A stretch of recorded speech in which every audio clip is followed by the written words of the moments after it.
तो फटाफट से देख लेते हैं पेज नंबर 82 में क्या किया है। ठीक, तो पेज नंबर 82 पढ़ते हैं फटाफट से। ठीक, पेज नंबर 82 ये है हमारा पेज नंबर 82। तो देखते हैं कि पेज नंबर 82 में क्या बताएगा। देखो अपन जानते हैं कि लास्ट पेज में हमने मानसिक विकास खत्म करके शुरू करके छोड़ दिया था हर लोग का कोटेशन पढ़ करके। ठीक है, तो अब देखेंगे हम मानसिक विकास में क्या इन्फॉर्मेशन गिवन है। तो वो मानसिक विकास में यहाँ पे संवेदना के बारे में प्रत्यक्ष सिर्फ और सिर्फ 2 पहलू कवर करेंगे यहाँ पे, संवेदना और प्रत्यक्षीकरण। व्हाट इज संवेदना, संवेदना क्या होती है और प्रत्यक्षीकरण क्या होता है, इसको समझेंगे अपन। ठीक है, तो संवेदना को समझने के लिए यहाँ हमको देखो ऐसा लग रहा है कि कुछ बिंदुओं को पढ़ना होगा। यहाँ पे भी हमको कुछ बिंदुओं को कवर करना है। बहुत सारे रेड कलर के बिंदु दिए हुए जिनको पढ़ करके हम समझेंगे संवेदना क्या होती है, जिनको पढ़ करके समझेंगे संतुष्टि और प्रत्यक्षीकरण क्या होती है। फटाफट से देख लेते हैं। 1 2 3 और 4 5 6 7, फटाफट से इन 7 बिंदु को कवर करेंगे संवेदना को पढ़ने के लिए। और यहाँ अपन पढ़ेंगे प्रत्यक्षीकरण को कवर करने के लिए 1 देन 2 देन 3 देन 4 है। तो 4 टॉपिक इधर पढ़ने वाले। इन 4 बिंदुओं के थ्रू अपन प्रत्यक्षीकरण को समझेंगे और 7 बिंदुओं के थ्रू अपन संवेदना को समझेंगे, 4 और 7 के थ्रू। ठीक है, टोटली 11 पॉइंट्स पढ़ने हैं इन दोनों बिंदुओं को समझने के लिए। फटाफट से इनके 7 बिंदुओं को समझ लेते हैं, फटाफट से इनके 4 बिंदुओं को समझ लेते हैं, इसके 4 बिंदुओं को समझ लेते हैं। ठीक है, देखते हैं कि संवेदना में क्या बिंदु गिवन है, क्या कौन कौन से 7 बिंदु। हमको पता तो चले संवेदना क्या होती है। सेंसेशन, किसी भी चीज को आप छू करके, देख करके, सूंघ करके, टच करके महसूस कर लेते हो ना, इसी को कहते हैं सेंसेशन, इसी को कहते हैं संवेदना, यानी इंद्रियों के द्वारा किसी वस्तु का ज्ञान प्राप्त करना। ओके, देखते हैं कि इसके बारे में क्या बताएगा। देखो संवेदना कितने तरीके की हो सकती है, वही कितने तरीके से 5 तरीके से आप किसी चीज को महसूस कर सकते हो। तो 5 तरीके की होती है संवेदना। और संवेदना का शिक्षा में क्या महत्व है, शिक्षा में बहुत ज्यादा महत्व है संवेदना का। इन 5 ज्ञानेंद्रियों का कितना महत्व होता है शिक्षा में। ठीक है, तो चीज़ों को समझने में, मानसिक विकास करने में ना, वस्तु की सत्ता का ज्ञान करने में, तो ये अपन जानते हैं वैसे तो। मान के इन 5 चीज़ों के द्वारा ही हमारे मस्तिष्क का, हमारे माइंड का विकास होता है, चीज़ों को जानते हैं, समझते हैं। ओके, देन नेक्स्ट है कुछ हमने कितने प्रकारों में बांटा। ठीक है, शिक्षा महत्व हो गया, प्रकार हो गया। अब देख लेते हैं कि संवेदना के प्रकार कितने होते हैं। संवेदना, अच्छा दोबारा प्रकार आ गए, संवेदी, निरपेक्ष और विभेद पर। ठीक है, तो इस तरीके से अपन इसको 3 पार्ट्स में और बांट सकते हैं। एक तो होती है संवेदी, एक होती है निरपेक्ष और एक होती है विभेद। संवेदी वही संवेदना संवेदी होती है ना, एक होती है गैर संवेदी यानी निरपेक्ष, है ना, एक होती है विभेद। तो इस तरीके से अपन देखेंगे क्या होता है। देखो संवेदी निश्चित सीमा तक पता लग जाना उद्दीपन के बारे में, यानी एक निश्चित सीमा तक आप पता कर पाओगे छू करके, टच करके, ये इन 5 ज्ञानेंद्रियों के द्वारा, उसको कहेंगे अपन संवेदी, जिसको आप निश्चित सीमा तक महसूस कर पाओगे, उससे अटैच हो पाओगे, है ना, उसकी संवेदनशीलता को मतलब उसके एग्जिस्टेंस को महसूस कर पाओगे अपने 5 ज्ञानेंद्रियों के द्वारा। इसको कहते हैं संवेदी। एक होता है निरपेक्ष, जिसको नहीं पता कर पाओगे, और किसी ज्ञानेंद्रियों द्वारा पहचान जाने के लिए उद्दीपन के अपेक्षित न्यूनतम मूल्य। निरपेक्ष मतलब कि एक ऐसी चीज निरपेक्ष संवेदना होती है कि कुछ इन 5 ज्ञानेंद्रियों से हम उसको जान पाए, इसके लिए उसमें कुछ ना कुछ तो वैल्यू होनी चाहिए, मतलब वो देखने लायक होनी चाहिए, छूने लायक होनी चाहिए, तो कुछ ना कुछ उसमें एक कुछ वैल्यू होनी चाहिए, कुछ मूल्य होना चाहिए, जिसके थ्रू हम इन 5 ज्ञानेंद्रियों के इस्तेमाल से उसको जान सके, समझे। और विभेदक की तरह 2 उद्दीपकों के मध्य न्यूनतम अंतर जो उसके अलग। ठीक है, और विभेदक सीमांत में देखो यहाँ संवेदना का प्रकार नहीं है, ऐसा ये बताया गया है कि 2 जो उद्दीपक होते हैं ना, उसमें डिफरेंस होता है, तो इन डिफरेंस को हम अपने सेंसेस के थ्रू पता कर सकते हैं। देखो एक तो होती है संवेदी, एक होती है निरपेक्ष, एक होती है विभेदक। संवेदी में आप अपने संवेदनाओं के थ्रू उद्दीपकों के बारे में कुछ जान पाओगे। निरपेक्ष होती है कि उसमें जानने के लिए उस उद्दीपक में कुछ ऐसा होना चाहिए जिससे हम उसको जान सके, कुछ न्यूनतम अर्हताएं होनी चाहिए, उसमें कुछ न्यूनतम योग्यताएं तो होनी चाहिए, जिसके जिनको हम जाने, है ना, कुछ तो होना चाहिए उसमें जिसको हम जान सके। उसके बाद विभेदक में ये होता है कि एक उद्दीपक दूसरे उद्दीपक से भिन्न होता है। ज्यादा कुछ नहीं देखना, खाली प्रकार देखने, ये प्रकार बताए। आगे देखते हैं संवेदना के देखो गुण कितने होते हैं। निश्चित प्रकार की होती है, तीव्र होती है, अवधि होती है, स्पष्ट होती है, प्रचार होती है, स्थानीय चल होती है। संवेदना यानी हम जो 5 ज्ञानेंद्रियों को इस्तेमाल करते हैं ना, तो इन ज्ञानेंद्रियों के इस्तेमाल के दौरान कौन कौन से गुण हमको दिखाई देते हैं कि ये क्या होते हैं। निश्चित प्रकार होता है, तेज होते हैं, अवधि होती है, स्पष्ट होते हैं, है ना। तो ये जो होते हैं ये तेज होते हैं, इनका टाइम पीरियड फिक्स होता है। जब हम मतलब इन अपने हाथ से छू करके तो पता करते हैं ना, तो मतलब तेजी से पता चल जाता है ज्ञानेंद्रियों के द्वारा। एक टाइम पीरियड फिक्स होना चाहिए, मतलब एक अवधि निश्चित होती है इसकी, कुछ समय के लिए अवश्य होती है। ठीक है, अवधि निश्चित होती है और संवेदना निश्चित प्रकार की होती है। ठीक है, स्पष्ट होती है, प्रसार होता है, स्थानीय चल होता है। ठीक है, तो हमको ये पता चला एक तो तेज होनी चाहिए, संवेदना तेज होती है और उसकी अवधि फिक्स होती है ना।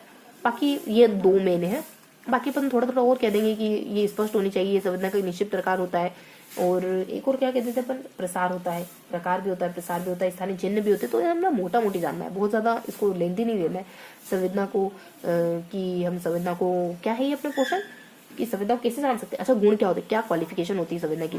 देखो संवेदना तेज होती है, कोई भी किसी भी चीज को अपन जानते हैं तो मतलब तेजी से जान सकते हैं इस सेंसेस के द्वारा, और अवधि एक निश्चित अवधि में जान सकते हैं।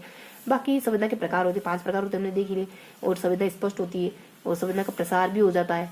प्रसार कैसे हो सकता है, मतलब कि प्रसार हो सकता है, हमने अपने सेंसेस के द्वारा जाना तो हम दूसरों को भी बता सकते हैं, ठीक है। एक आधा और स्थानीय चिन्ह वगैरह भी कुछ आता है, तो बहुत ज्यादा स्पष्ट तो नहीं, लेकिन हमको कुछ कुछ खाली पिक्चुअल चीजों को ध्यान रखना है।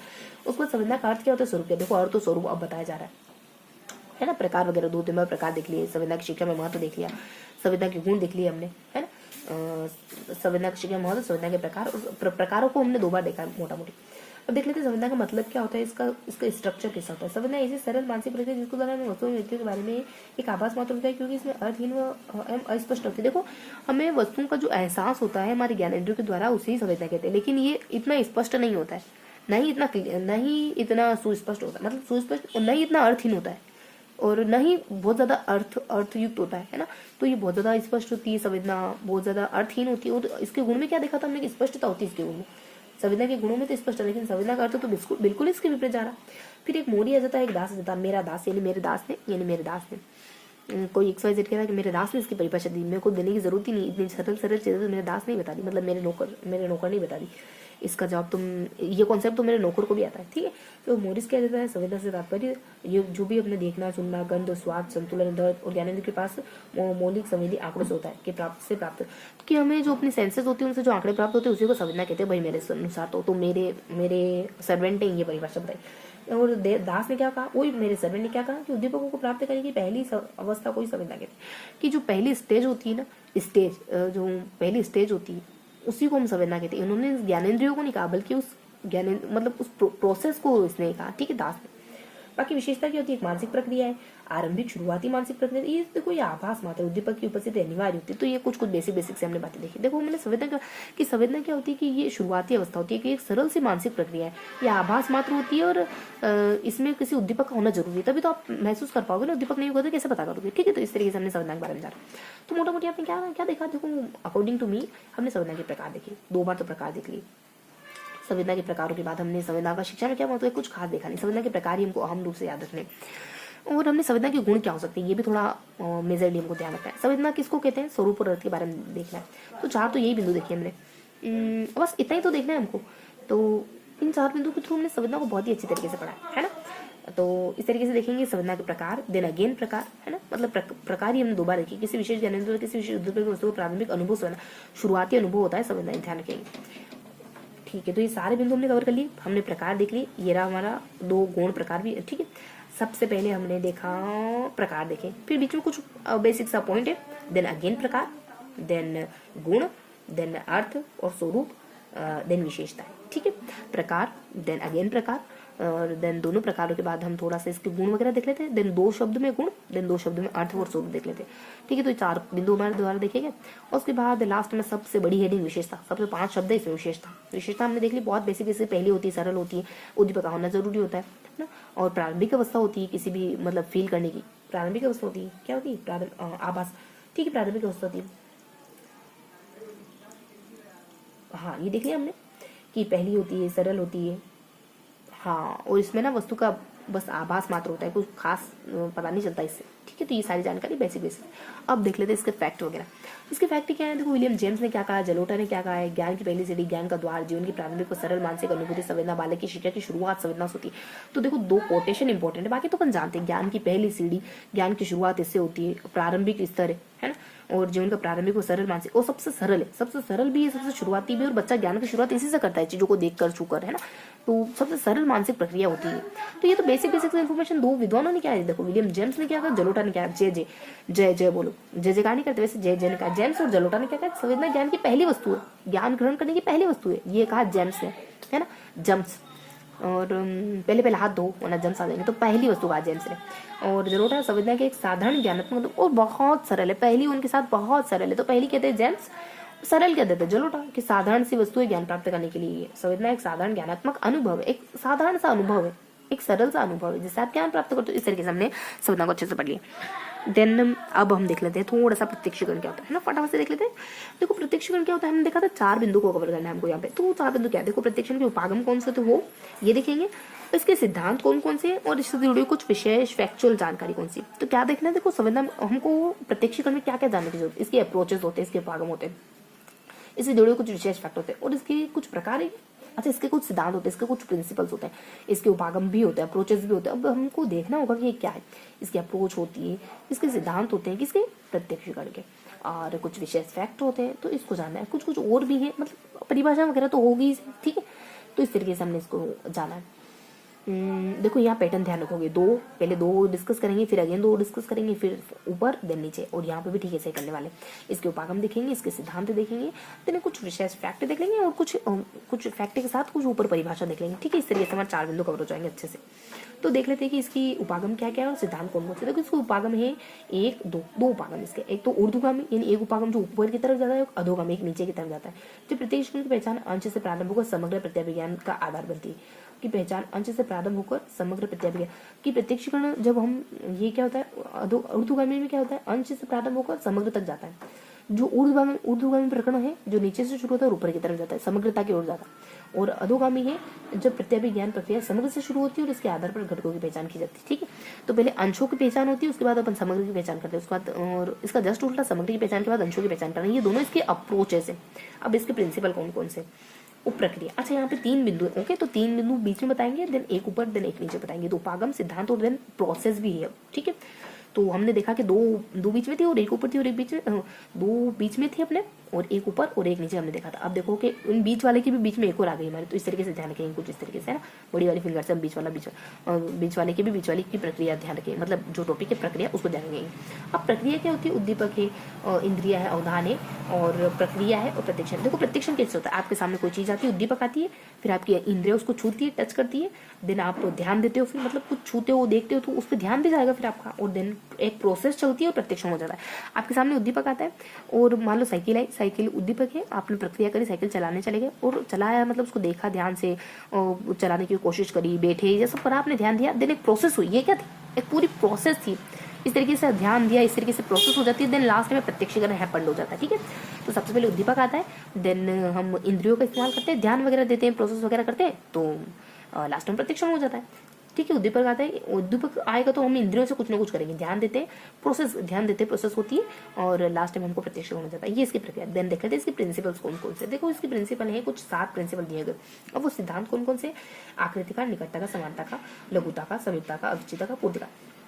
कौन कौन से सिद्धांत है, एक तो है निकट और दूर है क्या, एक तो निकट है, और सममिति और समानता एक ही बात होती है ना, और अविच्छिन्नता यानी अलग होता है, और आकृति, चलो, और पूर्ति, देन आकृति की पूर्ति, इस तरीके से ध्यान रखेंगे, ठीक है। समान है, सममिति, दोनों एक ही रहते हैं, समान है, सममिति लगभग, आकृति पूर्ति एक जैसा साउंड कर रहा है ना, तो ये इनका मीन्स एक जैसा होता है, ये एक जैसे साउंड कर रहे हैं। उसके बाद निकट है, लघु है, पास में और छोटा सा है ना, पास दूर की जगह पास और छोटा, मतलब दोनों हम कहते हैं ना कि पास और दूर, छोटा और बड़ा, तो दोनों के एक एक ले लिए, निकट, छोटा और पास, है ना, छोटा हो गया, पास हो गया, और ठीक है। तो इस तरीके से हमारे कंप्लीट हो जाते हैं। तो यहाँ हो जाता है हमारा आकृति हो जाता है, पूर्ति हो जाता है, और इस सिद्धांत को जस्ट नाम याद रखना है, तो दो करके हम नाम याद कर लेते हैं आसान से। तो हम कह देते हैं छोटा और निकट, और हम कह देते हैं आकृति, यानी आकृति और पूर्ति कह देते हैं, छोटा निकट कह देते हैं, आकृति पूर्ति कह देते हैं, समानता सममिति कह देते हैं, और आकृति के साथ ही थोड़ा सा अ से साउंड होने वाला एक और ध्यान रखेंगे, अविच्छिन्नता। देखो ये सिद्धांत है, बस इतना ही पूछेंगे इनसे कौन कौन से सिद्धांत है, जरूरत पड़े तो थोड़ा सा जान लो क्या होता है। आकृति में क्या होता है, चाक्षु क्षेत्र को अर्थपूर्ण समग्रता के रूप में संगठित करना आकृति परीक्षण कहलाता है। निकटता जो वस्तु समय व स्थान से निकट होती है वह एक समूह के रूप में प्रत्यक्षण होती है। समानता सिद्धांत जो वस्तु समान होती है वे समूह के रूप में प्रत्यक्षण होती है। समानता होती है तो समान, हम एक जैसी चीजों को एक जैसा देख के याद करते हैं।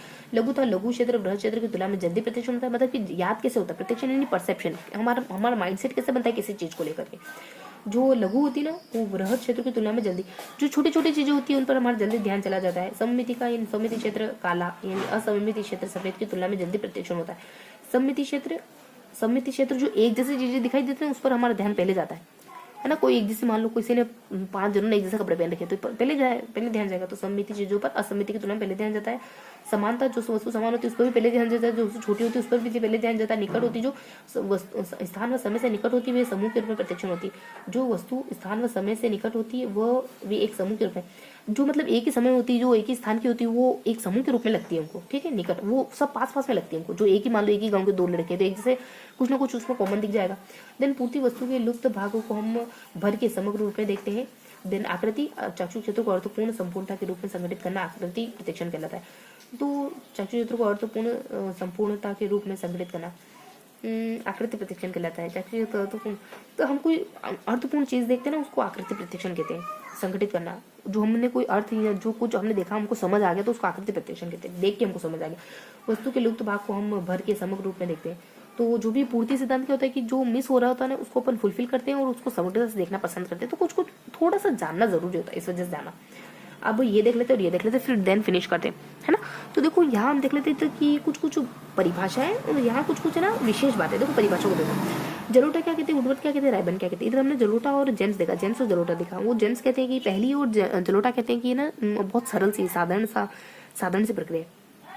मानसिक ये क्या कहा था, साधारण ही कहा था इन्होंने। चलो ये तो हमने देख लिया था, यहाँ आ जाते हैं। तो जलोटा ने क्या कहा, मानसिक प्रक्रिया है। वुडवर्ड ने क्या कहा, इंद्रियों की सहायता से पदार्थ व बाह्य घटनाओं तथा तथ्यों को जानना, तथा इंद्रियों के माध्यम से। इंद्र बहुत पैसे वाला है, मान लो वर्थ यानी क्या होता है पैसा, तो इंद्र बहुत पैसे वाला है। जलोटा यानी मानसिक प्रक्रिया जाते हैं। जलोटा लोटा, तुम एक लोटा भर के भगवान पे दूध चढ़ाओ, तुम्हारा दिमाग बहुत तेज चलेगा। तो जलोटा क्या कहते हैं, मानसिक प्रक्रिया है। वही अपने वुडवर्ड क्या कहते हैं, पैसे वाले लोग क्या करते हैं, पैसे वाले लोग क्या करते हैं अपने इंद्रिय, इंद्र पैसे वाला मान लो ना, इंद्र देवता पैसे वाले। तो इंद्रिय प्रक्रियाओं से चीजों को जानना और मानसिक प्रक्रिया है ये। उसके बाद रायबर्न क्या कहते हैं, अनुभव के अनुसार संवेदना की व्याख्या की प्रक्रिया को संवेदना। रायबर्न कहते हैं कि आप व्याख्या करते हो, आपका हाथ जल गया तो भी आप व्याख्या लिख रहे हो, मतलब एग्जामिनेशन हॉल में बैठ के व्याख्या लिख रहे हो। रायबर्न, तो रायबर्न क्या कहते हैं कि आप संवेदनाओं को जो भी व्याख्या करते हो, आपने जो भी महसूस करा उसको आप लिखते हो या फील, उसको इलेबोरेट करते हो, वर्णित करते हो, उसी को क्या कहा जाता है, संवेदना कहा जाता है। उसी को प्रत्यक्षीकरण कहा जाता है। जिस प्रक्रिया द्वारा हम इंद्रियों द्वारा प्रदान की गई सूचनाओं की पहचान करते हैं उनको अर्थवान बनाते हैं। पहले अर्थवान नहीं थी, है ना, ये अर्थ रहित होती है अपनी संवेदना, तो ये अर्थवान बनाने की प्रोसेस होती है। ये अर्थवान बनाते हैं ना, उसी को प्रत्यक्षण कहते हैं। जो भी हमने सीखा पढ़ा उसको हमने मीनिंगफुल सीखा, मीनिंगफुल तरीके से सीखा। ये एक मानसिक प्रक्रिया जिसमें पूर्व अनुभव के आधार पर संवेदना की व्याख्या या अर्थ जोड़ दिया जाता है, ठीक है। तो संवेदना में अर्थ जोड़ना, उसकी एक्सप्लेनेशन करना, अर्थ जोड़ना। पहले अर्थ नहीं था, खाली चीजों को देख लेते, इसमें अर्थ भी शामिल है। अब यहाँ देखो, यहाँ कुछ विशेष सिद्धांत आते हैं, फटाफट से देख लेते हैं फिर फिनिश करते हैं। ये सिद्धांत कौन से, तो प्रात्यक्षिक स्थिरता और विशेषता है। और गतिशील होते हुए भी वस्तु का सापेक्षिक स्थिर प्रात्यक्षिक स्थिर कहलाता है। ये 3 प्रकार का होता है, आकार, आकृति, ध्रुति। प्रात्यक्षिक स्थिर विशेषता क्या होती है, प्रत्यक्षीकरण वस्तु का पूरा ज्ञान होता है। प्रत्यक्षीकरण का आधार परिवर्तन होता है। प्रत्यक्षीकरण विभिन्न वस्तुओं में से एक का चुनाव करता है। प्रत्यक्षीकरण में संगठन की विशेषता होती है। प्रत्यक्षीकरण में अर्थ नहीं होता। देखो, वस्तु को पूर्ण ज्ञान होता है, मतलब कि आप पूरी तरीके से वस्तु को जान जाते हो, क्योंकि इससे आप अर्थ को जान रहे हो। अर्थ को जानते तो हम पूरी तरीके से वस्तु को समझ जाते हैं। और विभिन्न वस्तुओं में से एक का चुनाव करता है। और प्रत्यक्षण में संगठन की, देखो प्रत्यक्षण हम अर्थ कब जानते हैं, जब चीजों को समग्र रूप से देखते हैं। चीजों का अर्थ जानना, उसको चीजों का अर्थ समझ पाना, उसका पूरा ज्ञान हो पाना, और संगठन के रूप में चीजों को देखना, एकाग्र समग्र रूप में चीजों को देखते तो अर्थ समझ आ जाता है हमको। और ये चुनाव विभिन्न वस्तुओं में से एक चुनाव करता है। प्रत्यक्षण का आधार परिवर्तन, और इसका बेस क्या होता है, प्रत्यक्षीकरण का परिवर्तन करना होता है। मतलब कि आपको कोई चीज समझनी ना, तो पहले आप सही से नहीं समझे तो उसको बदलो और उसको सही से समझो, मतलब कि उसको उसमें थोड़ा संशोधन करो और सही से समझो उसको। तो प्रत्यक्षीकरण का आधार क्या होता है, परिवर्तन। चीजों को हम बदल के अलग अलग तरीके से समझने की कोशिश करते हैं। और प्रत्यक्षीकरण विभिन्न वस्तुओं में से एक का चुनाव करता है। प्रत्यक्षीकरण में हम सही चीज का चुनाव करते हैं। इसका ये आंसर सही, अर्थ समझना है तो पहले गलत चीजों को खारिज करना होगा, तो हम चुनाव करते हैं। और ये प्रत्यक्षीकरण की क्या है, विशेषता है। और सही का चुनाव करते हैं। और एक और क्या काम है, परिवर्तन। इसका बेस क्या है, परिवर्तन है। तो ये 2 बातें थोड़ी सी यूनिक सी, जो इतनी भी क्लियर नहीं हो पाती। प्रत्यक्षीकरण का आधार परिवर्तन है। प्रत्यक्षीकरण में हम एक सही वस्तु को चुनाव करते हैं, बाकी ये अर्थ है, ज्ञान है, संगठन, तो पता चले। अब देखो, एक प्रात्यक्षिक स्थिर किसको कहते हैं, गतिशील होते हुए वस्तु का सापेक्षिक स्थिर प्रत्यक्षण। गतिशील होते हुए भी हमको वस्तु स्थिर प्रत्यक्षण हो रहा है, स्थिर दिखाई दे रही। गतिशील मतलब उसमें परिवर्तन हो रहा है तो भी उस वस्तु को हम स्थिर तरीके से देख पा रहे हैं, तो उसे प्रात्यक्षिक स्थिर कहते हैं। ये 3 प्रकार का होता है, आकृति, आकार और ध्रुति।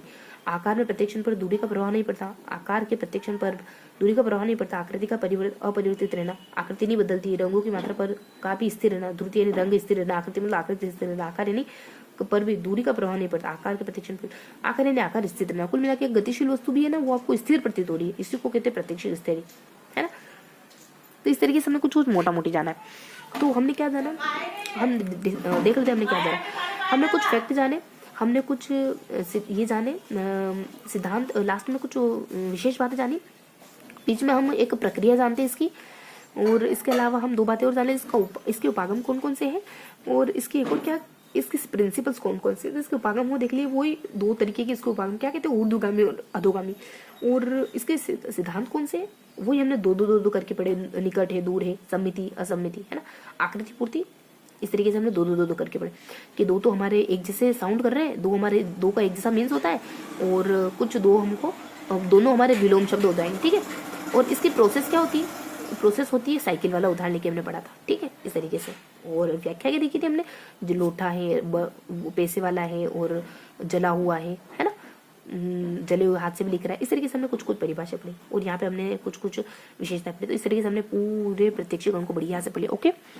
देन थोड़ा सा कुछ सेकंड के लिए नोट डाउन करेंगे। पेज नंबर 81 देखो, यहाँ डिस्क्राइब कर रही हूँ पेज नंबर 81। तो अगर इसको 2 पेज माने ना, तो हमने देखो यहाँ पढ़ा, फिर यहाँ पढ़ा, दिन यहाँ पढ़ा, दिन यहाँ पढ़ा। ये क्या पढ़ा हमने, प्रत्यक्ष गण। दिन यहाँ पे हमने पढ़ा संवेदना। संवेदना में हमने 2 प्रकार देखे, और बीच में थोड़ा सा हल्का सा कोई बिंदु आएगा, और इन 2 प्रकारों के बाद गुण वगैरह, गुण अर्थ देखा हमने, और कुछ लास्ट में देखा, कुछ फर्स्ट में देखा। फर्स्ट में तो हमने परिभाषा वगैरह जानी, और लास्ट में क्या देखा हमने, चलो अपन देख लेते हैं, अर्थ हो सो अर्थ देख ले, और लास्ट में हमने विशेषताएं जानी। लास्ट में हमने विशेषताओं के पोर्शन को पढ़ा, बहुत सरल सरल सी विशेषता थी। इस तरीके से हमने पूरे संवेदना को प्रत्यक्ष को बढ़िया से पढ़े, ओके। तो इन 3 पेजेस के दरमियान हमने जो भी पढ़ा ना अब तक, उसको अच्छे से रिवाइज कर लेते हैं, ठीक है, कि हमने पेज नंबर 80 में क्या पढ़ा, पेज नंबर 81 में क्या पढ़ा, 82 में क्या पढ़ा, ठीक है। तो यहाँ देखते हैं कि इन तीनों पेजेस में हमने क्या पढ़ा। तो पहले हम डेट डाल देते, ठीक है, यहीं से डाल देते फर्स्ट। तो आज डेट है 22 दिसंबर 2023, ओके। तो हमने पढ़ा page number 70, page number 80, page number 81, then page number 82। तो फटाफट से आपको मेरे साथ रिकॉल करना है, बढ़िया से याद करना है कि हमने इन तीनों पेजेस में क्या पढ़ा। तो इन तीनों पेजेस को अच्छे से रिवाइज करें। तो देखो हमने क्या क्या पढ़ा, हमने देखो लास्ट पेज जो अभी जस्ट हाल फिलहाल में पढ़ा उसको रिवाइज करते पहले। तो हमने ना संवेदना के बारे में पढ़ा, इसमें संवेदना के बारे में पढ़ा इसमें। देन हमने यहाँ पे प्रत्यक्ष करने के बारे में पढ़ा। तो हमने क्या क्या देखा, हमने ना कुछ बेसिक इन्फॉर्मेशन देखी इसमें हम पैटर्न के थ्रू पढ़ते हैं। यहाँ बीच वाले में कुछ सबसे मिडिल में कुछ देखते हैं। पहले हम कहते हैं कि 2 ऊपर है, 2 बीच में, एक टॉपिक ऊपर है, देन एक टॉपिक नीचे। देन हम कहते हैं कि उन 2 के बीच में एक और टॉपिक हमको दिख जाता है। देन हम आ जाते हैं संवेदना पर। तो संवेदना में हमने कैसे पढ़ा, संवेदना में ठीक ऐसे ही पढ़ते हैं हम कुछ। हम कहते हैं कि एक ऊपर देखेंगे, एक नीचे देखेंगे, और कुछ 2 से 3 बिंदु हम बीच में देखेंगे। इस तरीके से हमने डिस्कस कर। प्रत्यक्ष गण क्या देखते हैं, देखो हम देखते हैं कि प्रत्यक्ष गण के उपागम क्या होते हैं, प्रत्यक्ष गण के सिद्धांत क्या होते हैं, ये हमने फर्स्टली देखा था। उपागम क्या होते हैं, देन इसके सिद्धांत क्या होते हैं, इस तरीके से हमने जाना। देखो उपागम क्या होते हैं, एक तो ऊर्ध्वगामी, एक अधोगामी, 2 उपागम थे, ऊर्ध्वगामी देन अधोगामी, ये 2 उपागम यहाँ पे हमने पढ़े, ठीक है। और इसके बाद हमने सिद्धांत क्या देखा, तो सिद्धांत देखो हमने 2 करके देखा था। अगर हम 2 करके 3 पोर्शन में इसको बांटे तो इस तरीके से बांट सकते हैं ना। तो हम कहते थे कि एक तो समानता है और एक विभेद है, एक निकटता है और लघुता। देखो पास में और छोटा, एक तो निकटता कह देते हैं, निकटता, एक लघुता कह देते हैं, ठीक है। एक अपन आकृति कह देते हैं और पूर्ति कह देते हैं, सेम साउंड करा, आकृति पूर्ति और अविच्छिन्नता, आकृति पूर्ति, और ये सिद्धांत है, बस नाम ध्यान रखने का, ठीक है। और एक अविच्छिन्नता, ये भी यहाँ यहीं पे क्लियर हो जाता है, यहीं पे आ जाता है सिद्धांत। और उसके बाद हम कह देते हैं कि एक मीन से एक जैसा, एक तो सम्मिति देन समानता, सम्मिति सममिति, ये कुछ इस तरीके से है, सम्मिति, ठीक है, देन समानता, ठीक है। तो इस तरीके से हमने 2 पोर्शन करके पढ़ा, यहाँ पे कुछ, यहाँ पे और यहाँ, और निकटता देन लघुता। ये हमारे first 2, then second 2, then again third, है ना। थर्ड में जो 2 हमने देखा हो, तो मैंने बहुत मतलब मायने से रिवीजन को, मतलब मायने से बहुत ज़्यादा अपन है ना, बहुत ज़्यादा डिटेल में नहीं जाएंगे अपन। अभी है ना हम ऊपर से रिवाइज करेंगे अच्छे से, ओके। फटाफट से देख लेते, उपागम देख लिए, सिद्धांत देख लिए। अब बीच में हम देख लेते कि एक बीच में क्या उपागम आए, फिर सिद्धांत आए, फिर बीच में हमने ना एक बढ़िया सा कोई टॉपिक पढ़ा। सबसे ऊपर हम कुछ देख लेते हैं, सबसे नीचे कुछ देख लेते हैं। सबसे ऊपर हम देख लेते हैं इसके फैक्ट के बारे में। तो जलोटा आ जाता है, वुडवर्थ आ जाता है, रायबर्न आ जाता है ना। तो यहाँ पे 3 परिभाषा आती थी। तो यहाँ परिभाषा देखी हमने, किस देखी, 3 परिभाषा देखी। जैसे हम जलोटा की देख लेते हैं, वुडवर्थ की देख लेते हैं, अच्छे से दिख रहा है आपको, थोड़ा सा बड़ा लिखेंगे। जलोटा है, वुडवर्थ है और रायबर्न है। जलोटा कहते हैं कि ये मानसिक प्रक्रिया है, ठीक है, मानसिक प्रक्रिया। और रायबर्न कहते थे हाथ जला हो तब भी आप क्या कर रहे हो, कुछ लिख रहे हो, ऐसा कुछ आ जाता है। मानसिक प्रक्रिया है, और जलोटा है, वुडवर्थ में आप क्या कहते हो, पैसे हैं तो वर्थ कुछ यहाँ पे चलो क्वेश्चन मार्क आ जाएगा, पैसे हैं तो कुछ ऐसा कुछ, और राय बढ़ने में हाथ जल गया तब भी कुछ लिख रहे हो ऐसा कुछ हमने कहा था, 2 क्वेश्चन मार्क आ जाते हैं इनकी परिभाषाओं में प्रत्यक्षण को लेकर के, और ये परिभाषा कंप्लीट हो जाती है। देन नीचे हमारे लास्ट में विशेष बातें आ जाती है। विशेष बातें जो प्रात्यक्षिक इसको कह देते हैं ना, या विशेष फैक्ट आ जाते हैं। विशेष फैक्ट हम देखते थे प्रात्यक्षिक किसको कहते हैं, यानी प्रात्यक्षिक हम उसको कहते हैं जब हमको कोई गतिशील वस्तु भी हम स्थिर रूप से देख पाएंगे। 3 प्रकार का होता है, आकृति है, आकार है और ध्रुति है ना, 3 तरीके का, आकृति, आकार और ध्रुति। आकृति है देन आकार है देन ध्रुति, इस तरीके से हम जान लेते हैं। इसके बाद ये हमने देखा कि कुछ प्रात्यक्षिकरण के बारे में बताया, तो वो हम इसके बाद जस्ट हम देख लेते हैं कि कुछ है ना, ये प्रात्यक्षिकरण क्लियर हो जाता है। और देन बढ़िया सा कुछ विशेष फैक्ट में एक इसके बाद वाला जो जानकारी थी ना, वो कुछ इस तरीके से 1 2 3 4 पोर्शन में जानकारी गिवन थी। उसको ना इंटरनली डिवाइडेशन थे उसके, कि ये हो सकता है, वो हो सकता है, वो बहुत अच्छी जानकारी थी। प्रत्यक्षीकरण के बाद संवेदना के गुण थे, क्या थे, संवेदना के गुण है। तो संवेदना के गुण क्या हो सकते हैं, देखो इसी विशेष में हम गुण को इसी विशेष में इंक्लूडेड, पहला पॉइंट ये तो दूसरा पॉइंट इस तरीके से, जैसे कि इसके प्रत्यक्षीकरण के गुण क्या हो सकते हैं, इससे हमें वस्तु का संपूर्ण ज्ञान होता है ना, और इससे हमें वस्तु के बारे में संपूर्ण ज्ञान हो जाता है, और अर्थ पता चलता है ना, चीज़ों का अर्थ पता चलता है हमको, और ज्ञान हो जाता है, चीज़ों का अर्थ पता चल जाता है, संगठन हो जाता है ना। संगठन से अपन 2 वस्तुओं को जानने की कोशिश करते हैं। और 2 बातें ऐसी थी जो हमको बहुत ज़्यादा क्लियर नहीं हो रही थी कि इससे क्या होता है वस्तु की, कुछ 2 बातें और ऐसी थी जो बहुत ज़्यादा क्लियर नहीं थी, है ना। तो ये आ गया, तो संवेदना हो गया, ये वाला पेज हो गया। संवेदना के बारे में देख लेते हैं।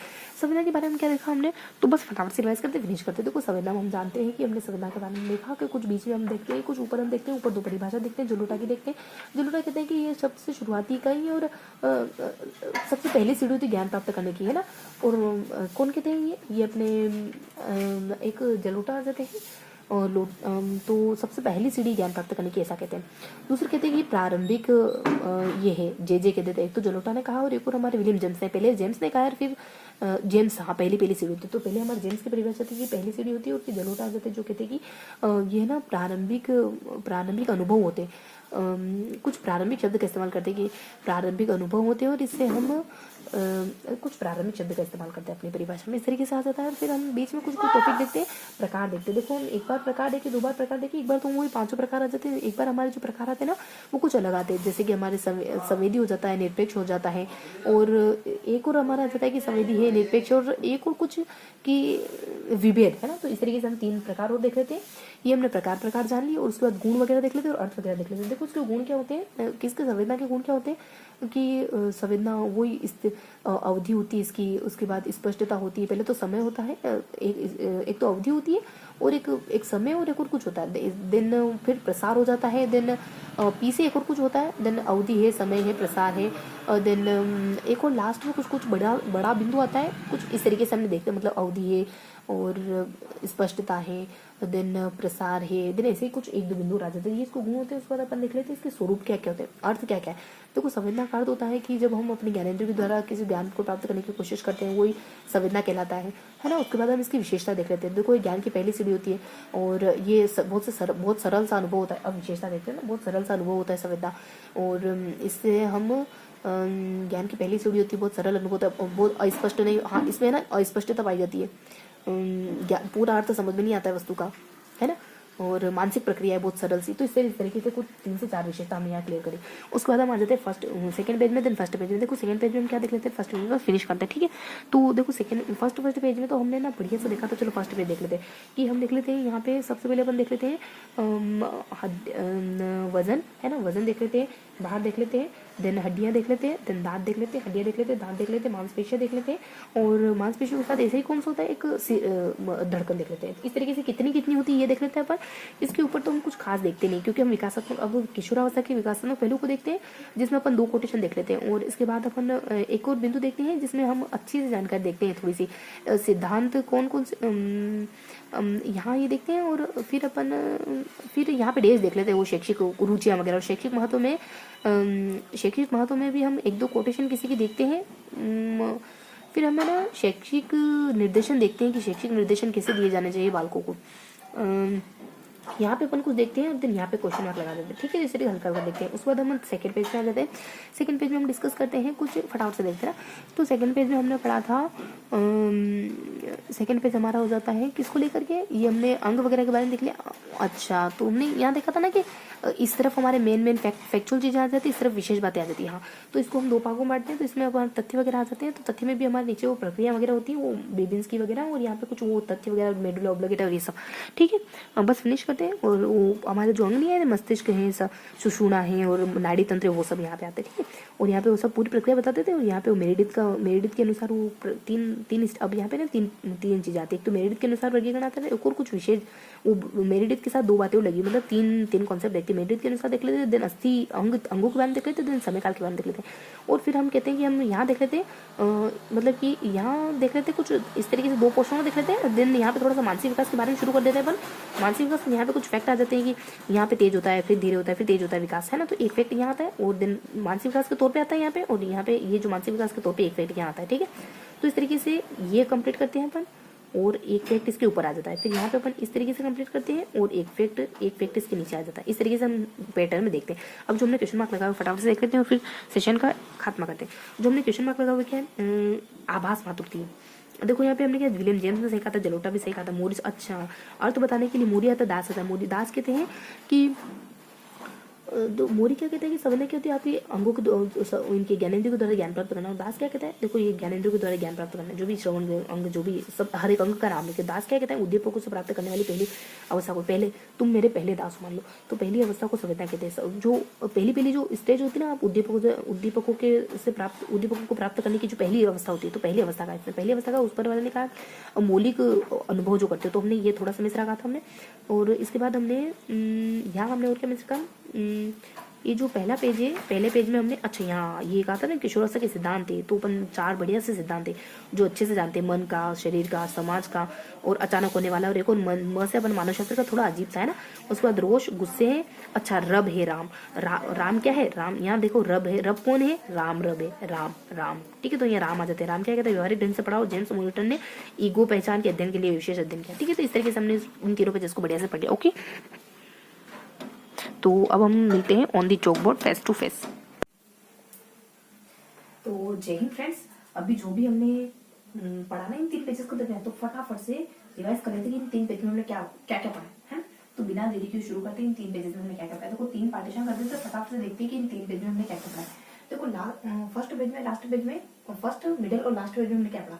देखो फर्स्ट पेज में हमने एक सारणी पढ़ी थी, जिसमें अपन किस बात करते हैं, जिसमें हम बात करते हैं दांत की, हड्डियों की, मांसपेशियों की, धड़कन की, सिर की, और सबसे पहले भार और वजन की, ठीक है। तो सबसे पहले भार की बात कर लेते हैं अपन, देन अपन वजन की बात कर लेते हैं, फिर अपन दांत की कर लेते हैं, देन हड्डियों की कर लेते हैं, देन मांसपेशियों की कर लेते हैं, देन धड़कनों की कर लेते हैं। देखो भार क्या बताता अपन सेवन कह देते हैं, फिर 7 कह देते हैं, फिर अपन 95 कह देते हैं, देन अपन 25 कहते हैं। 25 का अंतर होता है लड़कियों में यहाँ करके। उसके बाद अपन ये अपने बाहर आ जाता है, देन अपनी लंबाई आ जाती है 20 कह देते हैं अपन, फिर देश कह देते हैं, देश कह देते हैं, ठीक है। और उसके बाद अपन कह देते हैं दांत कह देते हैं, तो अपन कह देते हैं 20 कह देते हैं, 28 कह देते हैं, उसके बाद 32 कह देते हैं। उसके बाद अपन दांत है, उसके बाद हड्डियां कह देते हैं, हड्डियां 270 होती, फिर जस्ट 100 बढ़ जाता है, 350 होती है। उसके बाद अपने धड़ाम से नीचे जाता है 206 होती है। उसके बाद अपने यहाँ आ जाता है मांसपेशियों में धड़कन आ जाती है। मांसपेशियों में क्या क्या बताया, देखो मांसपेशियों हमने कैसे याद करा था कि यहाँ पे 23 आता है, और यहाँ पे 27 आता है, और यहाँ पे 45 आता है ना, आवाज सारी विषम संख्या आ जाती है। उसके बाद धड़कनों में क्या कहते हैं, धड़कनों हम कहते हैं यहाँ पे मांसपेशियां आ जाती है, उसको धड़कन 23 ये आ जाता है अपने मांसपेशियां, है ना। मांसपेशियों के बाद अपने धड़कन आती है। देखो धड़कन कितनी थी, हाँ यहाँ पे 100 बताते हैं, और फिर अपने 85 बताते हैं, यहाँ पे 72 बताते हैं। कुछ एडिशनल जानकारी नहीं होती, यहाँ पे कहते थे 140 होती है, और फिर यहाँ पे कहते थे कि ये कुछ 7.15 7.13 हो जाते लड़कों लड़कियों में, यहाँ पे 20.5 और 20.3 हो जाते लड़के लड़कियों में। और यहाँ पे अपन कहते थे मस्तिष्क का, ये अपने मस्तिष्क का वजन कहाँ चला गया, अपने 1200 वो कहाँ चला गया। देखो यहाँ पे अपने सिर भी तो है, तो सिर अपन लोग लास्ट में लिखते थे। देखो सिर का क्या रहता है कि सबसे पहले तो अपने 260 हो जाता है, फिर इसमें 1000 जोड़ दो, तो यहाँ पे 1260 वगैरह हो जाता है, फिर इसमें 50 जोड़ दो, 1350 के आसपास हो जाता है। ये 1/4 होता है, 1/8 होता है, यहाँ पे 95% विकास हो जाता है, ठीक है। और ये 25% लड़कों और लड़कियों में अंतर रहता है। यहाँ पे लंबाई बढ़ती नहीं, ऐसा बताया गया था, कुछ मध्यम रहती है, और यहाँ पे 16 साल तक बढ़ती है लड़कियों की, और 21 साल तक लड़कों की बढ़ती है। इसे बताते हैं, मैं किसकी बात कर रही हूँ, लंबाई की, हाँ 20 इंच लंबाई देते हैं ना, उसकी लंबाई की बात कर रही हूँ। यहाँ बहुत कम बढ़ती है, और यहाँ पे 16 और 21 होता है, ये हमने देखा था। इसके ऊपर हम कुछ और जानकारी देते हैं। यहाँ पे अपन किशोरावस्था विकासात्मक कार्य देखते हैं, जिसमें रवींद्रनाथ टैगोर को कोटेशन आता है, एक तो 14 साल के बच्चों को संभालने से मुश्किल काम और कोई नहीं होता है। और एक और अपने आ जाता है, जिसमें अपन देखते हैं कि एक विद्वान होते हैं हमारे, एक रवींद्रनाथ टैगोर होते हैं, और हम कह देते रब। बी से हमारे कौन होते हैं, बी से हमारे XYZ होते हैं। मान लो बहुत ही बढ़िया सा नाम होता है उनका, तो वो कहते हैं कि बच्चा क्रूर भी होता है, बच्चा है ना क्रूर भी होता है, बच्चा एक अच्छा भी होता है, सहानुभूति वाला भी होता है। दोनों पहलू होते हैं बच्चे के व्यवहार में। कुछ रेश नाम रहता है। इसके बाद हम देख लेते हैं कुछ यहाँ पे रब कह देते हैं। रब है कौन, राम है, तो राम से अपन कह देते हैं रोज कह देते हैं, मार्टिन कहते हैं ईगो पहचान। यहाँ पे अपना रोज कह देता है, रोज कह देता है कि एक बच्चे को ना व्यवहारिक तरीके से दैनिक जीवन के विषय पढ़ाए जाने चाहिए। और फिर हमने मार्टिन आ जाता है, मार्टिन कहता है, हम देखो साथ में पढ़ रहे हैं रिवाइज करना चाहिए। मार्टिन कहता है देखो अभी हमने एक साथ याद करा है, अब चीजों को एक साथ पढ़ रहे हैं, ठीक है। एक दो बार मैंने उस बुक को रीड जरूर कर रखा है, अभी मैं टेलीग्राम लिंक प्रोवाइड कर दूं, एक दो उसको रीड करना, उस पेज को थोड़ी रीड करना, फटाफट से रीड करना, उसके बाद इस सेशन को देखना, अच्छे से चीजें जानते हैं। मार्टिन क्या कहते हैं, ईगो का अध्ययन कर रहा है मार्टिन ने, किशोरावस्था में ईगो का अध्ययन कर रहा है। इस तरीके से हमने बेसिक बेसिक जानकर देखेंगे। बी से हमारा देश नाम है, कुछ ना कुछ तो नाम ही यहाँ पे। उसके बाद अपन यहाँ पे देखो, यहाँ देख लिया, उसके बाद अपन सिद्धांत देखते हैं किशोरावस्था के सिद्धांत क्या, देखो तो एक आता था हमारा शारीरिक विकास का सिद्धांत है, मानसिक विकास का सिद्धांत है ना। तो और कुछ हमारे आकस्मिकता का सिद्धांत है। आकस्मिकता किसने दिया था, आकस्मिकता का सिद्धांत स्टेन लेबोन ने दिया था। उसके बाद हमारे मनोसामाजिक विकास का सिद्धांत हमारे फ्राइड ने दिया था। और मनोलैंगिक विकास का सिद्धांत फ्राइड ने दिया था। मनोसामाजिक विकास का सिद्धांत एरिक्सन के द्वारा दिया था, एरिक एरिक्सन के द्वारा। और एक लास्ट सिद्धांत आया था सामाजिक सिद्धांत, ये हमारा रूप बेंटिंग के द्वारा दिया जाता है। संस्कृति का सिद्धांत है ना। एक तो ये आ जाता है मनोशास्त्रीय सिद्धांत जो रूप बेंटिंग के द्वारा दिया जाता है। यहाँ देख ले, यहाँ तो कुछ खास आता नहीं। शैक्षिक ये बताया जाता है यहाँ पे, रुचियां वगैरह बताई जाती है। तो हमने 1 2 3 4 बिंदु ही पढ़े, 5वां बिंदु ये हमारा पेज नंबर 70, ये हमारा पेज नंबर 80 था। अब देख लेते पेज नंबर 81 में क्या गिवन है, फटाफट से देख लेते पेज नंबर 82 में क्या गिवन है। जितना भी हमने पढ़ा उसको सबको रिवाइज करेंगे। पेज नंबर 81 में हमने क्या देखा, देखो पेज नंबर 81 में हम देखते हैं कि ये हम क्या देख रहे थे, शारीरिक विकास। तो हम देखते हैं शारीरिक विकास के बारे में बताते हैं, फिर यहाँ से मानसिक विकास शुरू कर देते हैं। इस पैटर्न में पढ़ते हैं, आपको याद हो तो ये वाला पैटर्न, देन ये वाला पैटर्न, देन इसके ऊपर कुछ बातें, ये थोड़ा सा मतलब इक्वल है ना, इक्वल। और यहाँ पे कुछ बात आती है, यहाँ पे कुछ बात आती है। अब फटाफट से इस पैटर्न को देखते हैं और याद करने की कोशिश करते हैं हमने क्या पढ़ा। देखो हमने यहाँ देखते हैं बीच में कुछ वो नाम देखते हैं, वो पहले यहाँ देख लेते हैं, वो मोरो बेटिंग, वो जो प्रक्रिया थी ना, मोरो है बेबिल्स की, वो सब देख लेते हैं। सबसे पहले अपन देख लेते हैं पकड़ना, उसके बाद अपन देख लेते हैं मोरो, उसके बाद अपन देख लेते हैं यहाँ देखते हैं बेबिल्स की, और यहाँ देखते हैं अपन रूटीन। ये क्या होता है, देखो समय काल भी देखते हैं अपन। यहाँ आ जाते हैं अपने 3 महीने तक, और यहाँ आ जाता है अपने 5 महीने तक, यहाँ आ जाता है अपने 7 महीने तक, यहाँ आ जाता है अपने और उसके बाद हमने यहाँ 2 महीने तक, यहाँ 2 महीने तक जाते हैं, यहाँ अपने 7 महीने तक। ये 1 से होता है, ये 2 से हो जाता है, ठीक है, 2 से 3 महीने तक। और ये 2 महीने 2 से 0 से, और ये भी 0 से। इस तरीके से हमने पैटर्न को याद करने की कोशिश करी थी। तो देखो हमने ऐसे ही याद करना था ना। पकड़ने का मतलब क्या होता है, बच्चा उंगली पकड़ लेता है। मोरो का क्या होता है, वो कमर ऊपर करता है ना, कमर को मतलब ये तेज आवाज पे हाथ पाँव दोनों आगे की तरफ करता है, ऐसे उठाता है हाथ और पाँव दोनों। उसके बाद यहाँ पे रूटीन क्या हो जाता है कि गाल को छूने पर ऐसे गर्दन गोल गोल घुमाना, ठीक है। उसके बाद यहाँ पे बेबीज की क्या हो जाता है, बेबीज की यानी कि तलों को टोकोगे ना तो उंगली ऊपर करेगा। ये सब हमने देख लिया। तो उसके ऊपर हम कुछ देखते हैं। हम कहते हैं संस्थान, पहले तो हमको है ना नाड़ी के बारे में देखना है, और एक हमको देखना है संस्थान। क्या संस्थान देखेंगे आपको, एक नर्वस सिस्टम, तंत्रिका है ना, तंत्रिका कहेंगे, इसको क्या कहेंगे, नाड़ी कहते हैं। एक बार तो नाड़ी संस्थान कहते हैं, और एक केंद्रीय नाड़ी संस्थान और स्नायु, देखो स्नायु संस्थान कहते हैं। और यहाँ पे भी स्नायु, यहाँ स्वतंत्र स्नायु कहते हैं, स्वतंत्र स्नायु संस्थान कह देते हैं, है ना। उसके बाद यहाँ पे स्नायु संस्थान कह देते हैं। उसके बाद अपन केंद्रीय, वही नाड़ी भी एक ही होती है, नाड़ी संस्थान कह देते हैं।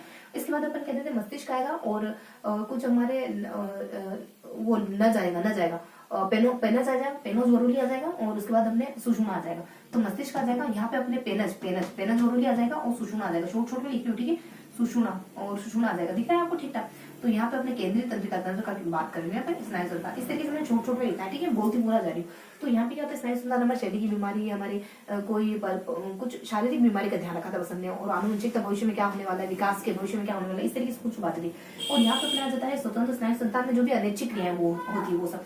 और उसके बाद हमारा आ जाता है ये हो गया। और उसके बाद हमारे केंद्रीय नाड़ी संस्थान में क्या होता है कि केंद्रीय नाड़ी संस्थान में हमने 2 हिस्से पढ़ लिए थे। एक तो हमारा सुषुम्ना आता है केंद्रीय नाड़ी संस्थान में, मस्तिष्क आता है। वैसे 2 तरीके होता है, वृहत और लघु होता है। वृहत में हम सोचना समझना, और लघु में हम चलना फिरना वगैरह। और सुषुम्ना में हम कहते हैं कि जो सहज क्रिया होती है ना उसको कंट्रोल करने का काम करता है। अब आता है पेनस में क्या होता है कि जो लघु मस्तिष्क होता है उन दोनों के भागों को जोड़ने का काम करता है, पश्चिम मस्तिष्क का हिस्सा होता है। उसके बाद आ जाता है मेडुला ऑब्लिंगेटा, यानी सुषुम्ना आ जाता है। तो सुषुम्ना क्या होता है, जो भी हमारी सहज प्रक्रियाएं होती है, जो भी हमारी श्वास लेना वगैरह जो अनिच्छिक क्रियाएं होती है ना उसको कंट्रोल करने, अनिच्छिक क्रिया तो ये करता है। और जो भी हमारी सहज स्वाभाविक क्रिया होती है, यहाँ ना नीचे तो हमारे वो श्वास लेना और रक्त परिसंचरण, ऐसी क्रियाओं को, ऐसी क्रियाएं आती है सुषुम्ना में। ऐसे ही था ना, हाँ ऐसे ही कुछ था। और उसके बाद हमारा जाते हैं लास्ट पेज पे। लास्ट पेज में हमें क्या देखते हैं, ये तो हमारा ये पेज हो गया। उसके बाद हमको ना थोड़ा सा मानसिक के बारे में शुरू करना था यहाँ पे और यहाँ पे। देखो मानसिक विकास के बारे में, हाँ मेरिडिथ के बारे में सबसे बढ़िया मेरिडिथ का क्वेश्चन। देखो मेरिडिथ में आ जाता है कि देखो बहुत सारे लंबा समय नहीं, बस फिनिश कर। मेरिडिथ में अपन कहते हैं 4 अवस्था है। यहाँ पे पेज को अगर 2 हिस्सों में बांटो तो यहाँ पे मेरिडिथ आया सामने की तरफ। मेरिडिथ के कुछ फैक्ट आते थे, यहाँ कुछ फैक्ट आते थे। देखो मेरिडिथ ने कहा है कि 6 साल में और फिर अपने 6 महीने में, 7 महीने में और 16 साल में, और सबसे तीनों बता दी। उसके बाद कहते हैं कि तेज होता है, फिर बीच में मंद होता है, फिर तेज होता है विकास। फिर गेसेल कह देते हैं कि बच्चे ना ये फिनोजेनेटिक मतलब होता है कि बच्चे में, फिनोजेनेटिक का मतलब होता है कि बच्चा क्या होता है फिनोजेनेटिक का मतलब कि फिनोजेनेटिक यानी कुछ XYZ बढ़िया सा मतलब था। फिनोजेनेटिक का क्या था, XYZ, ठीक है। उसको मेरिडिथ का 4 अवस्थाएं आ जाती है। मेरिडिथ की पहली अवस्था, दूसरी अवस्था, तीसरी अवस्था, दिन चौथी अवस्था आ जाती है। इन चारों अवस्थाओं के बारे में बताते हैं कि इसका समय 2 होता है, इसका समय 12 तक होता है, इसका 16 होता है, इसका 16+ होता है। यहाँ पे तेज होता है, यहाँ पे धीरे होता है, फिर तेज होता है, फिर धीरे होता है विकास। इस तरीके से हमने देखा। फिर यहाँ पे अस्थियों का कह देते हैं, अस्थियों का आपस में मिलना क्या कहलाता है, असोफिकेशन। अस्थियां मिलकर के छोटी हो जाती है, असोफिकेशन कहलाता है। उसके बाद यहाँ पे बता दिया जाता है कि 2 आ जाता है और यहाँ पे हम कह देते हैं 2 है, 4 है, 2 है, 4 है। उसके बाद अपन 12 कह देते हैं, उसके बाद 16 कह देते हैं, बीच में 28 कह देते हैं। इनसे होता क्या क्या ये भी ध्यान रखेंगे अपन। 2 साल में क्या यहाँ पे अपने हाथ पैर आ जाते हैं। 2 साल में पहले सबसे पहले हाँ मलमूत्र त्याग करना, लास्ट में अपन कह देते हैं आंख मतलब कि नयन संचालन करना। फिर ऊपर नीचे कह देते हैं अपन, फिर ऊपर कह देते हैं अपन की हाथ रखना, हाथ पकड़ना, हाथ चलाना, हाथ पाँव चलाना। और फिर अपन नीचे कह देते हैं कि सर को घुमाना, और बीचों बीच में अपन कह देते हैं कि हाथों से चीजें पकड़ना। इस तरीके से सन है और इस तरीके से कुछ बातें। ये हमारा पेज कंप्लीट हो जाता है। और यहाँ अब हमने ये पेज कंप्लीट किया। अब इसके ऊपर और उसके नीचे सबसे लास्ट में हमने सबसे फर्स्ट में एक कोटेशन देखा था, है ना। तो इस तरीके से हम देखो पैटर्न बता रही हूँ। एक ये वाला यहाँ कुछ पोर्शन देखते हैं, इस वाले भाग में कुछ पोर्शन देखते हैं, फिर इस वाले भाग में कुछ पोर्शन देखते हैं, फिर इसके ऊपर कुछ देखते हैं, फिर इसके नीचे कुछ देखते हैं। तो इसके नीचे हर लोग कहते हैं कि हर व्यक्ति का कैसा अलग होता है। इसके ऊपर कहते थे कि जो बाल्यावस्था होती है ना, ये शुरुआत में आप हाँ यूँ कहते हैं कि 6 साल, हाँ यूँ कहते हैं कि शुरुआत में आपका विकास तेज होता है, बीच में देर होता है, फिर तेज होने लगता है। 3 साल तक आपका विकास बहुत तेज होता है, और बाद में भी किशोरावस्था के 3 साल से पहले भी बहुत तेज होता है, और बीच में बहुत स्लो विकास होता है। इस तरीके से देखते हैं। लास्ट पेज देता है 81, बस फिनिश करना। 82 पेज है। 82 पेज में हम बस 1 मिनट लेंगे। 82 पेज में हम क्या देखते हैं, 82 पेज में हम कुछ बढ़िया सा देखा है। लास्ट क्लास में हमने ये हमने देख लिया शारीरिक का। अब हम क्या पढ़ रहे हैं, 82 में हमने देखा कुछ, हमने बस 1 मिनट कुछ बस याद आ जाए फिर फिनिश कर देना कि ये सारणी हमने कवर कर ली, और ये हमने मेरिडिथ का और कोटेशन वगैरह कवर कर लिया। इसके बाद हम मानसिक का शुरू करते ना। हाँ अभी हमने क्या देखा, मानसिक का संवेदना और प्रत्यक्षीकरण। हमने 2 चीजें पढ़ी, संवेदना पढ़ी हमने और प्रत्यक्षीकरण पढ़ा। यहाँ पैटर्न से पढ़ते, यहाँ बीच में कुछ बातें आती, एक टॉपिक ऊपर एक टॉपिक नीचे। यहाँ बीच में 2 टॉपिक आते हैं, फिर हमको पता चलता है एक टॉपिक होते हैं, और यहाँ ऊपर पढ़ लेते हैं और यहाँ पर नीचे पढ़ लेते हैं। 1 मिनट दोबारा हमने क्या पढ़ा, देन फिनिश करते हैं। ओके, तो हम कुछ बहुत बेसिक बातें पढ़ लेते हैं। यहाँ देखो उसके प्रकार, 2 बार इसके प्रकार देखते हैं अपन, और प्रकार देखने के बाद इसके गुण देखते हैं, इसका अर्थ देखते हैं, और इसके गुणों को देख लेते हैं। उसके बाद लास्ट में इसकी विशेषता देख लेते हैं। तो फर्स्ट में 2 व्यक्तियों के अनुसार इसकी परिभाषा देख लेते हैं। यहाँ पे क्या देखते हैं अपन बीचों बीच में, और यहाँ पे देख लेते हैं इसके उपागम क्या होते हैं, इसके सिद्धांत क्या होते हैं, और फिर बीचों बीच में हम कुछ और जानते हैं। उपागम सिद्धांत के बाद हमको पता चलता है ये बात भी और ये बने, तो उसको भी अपन अलग से पढ़ते हैं फिर।